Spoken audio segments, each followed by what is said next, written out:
अस्सलाम वालेकुम। आप देख रहे हैं पीए न्यूज एचडी और मैं हूं आपके होस्ट सादिया बतूल। शामिल करते हैं आज की अहम खबर शामिल करते हैं हमारे पीए न्यूज के ग्रुप इंचार्ज मोहम्मद सलीम। सन 2025 में जमात नहम के ऑल पंजाब बोर्ड्स के नताइज जारी हुए, जिनसे जाहिर हुआ कि तातीलात ज्यादा पढ़ाई कम हो रही है।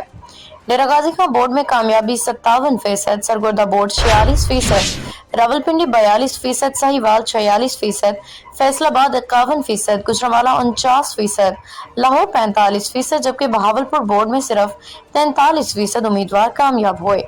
ओवरऑल पासिंग शरह 50% से कम रही। तफसील के मुताबिक लाहौर बोर्ड में 3,08,000 उम्मीदवारों में से 1,38,000 पास हुए। फैसलाबाद बोर्ड में साइंस ग्रुप 72,485 में से 37,293 पास, जबकि आर्ट्स ग्रुप के 23,842 में से 9,698 कामयाब हुए। मुल्तान बोर्ड में 1,39,786 में से 69,169 उम्मीदवार पास हुए। सरगोदा बोर्ड में रेगुलर 91,139 में से 41,174, प्राइवेट 16,348 में से 6,112 पास हुए। बहावलपुर बोर्ड में 1,05,917 में से 46,642 कामयाब हुए। साहिवाल बोर्ड में 89,348 में से 36,054, डीजी खान बोर्ड में 1,04,248 से 55,041 उम्मीदवार कामयाब हुए।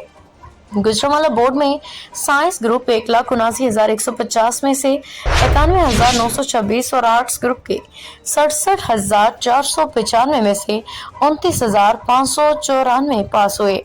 ये नताइज वाज़े करते हैं कि तलबा को मज़ीद मेहनत और बेहतर तैयारी की जरूरत है ताकि कामयाबी की शरह में इजाफा हो सके।